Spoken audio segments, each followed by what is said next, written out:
منم چو چشمه سرابم،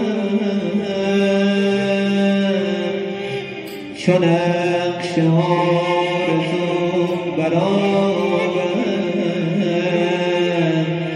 همچو قصه و فسانه،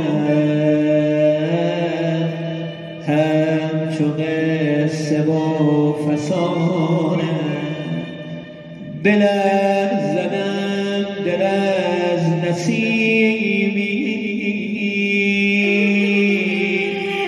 به بحر زندگی حبابم، در زمان بی نشانم، در زمان بی نشانم، منم عاشق، منم رسوا، بار غم به دل نشستگی، منم عاشق، منم شیدا، مرغ بال و پر شکستگی. چرا از ما تو ای زیبا، رشته الفت گسستگی، نمی پرسی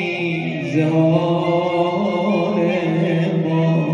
فارغ از این جان خستگی.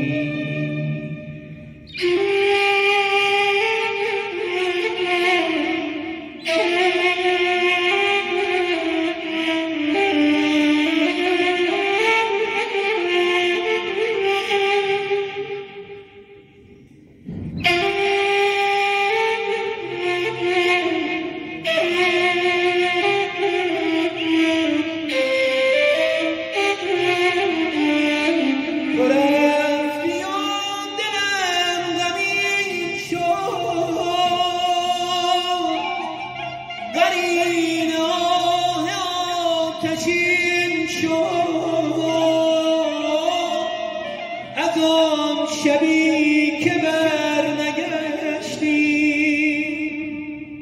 جهان که شادی آفرین بود، به چشم من غم آفرین شد، از آن شبی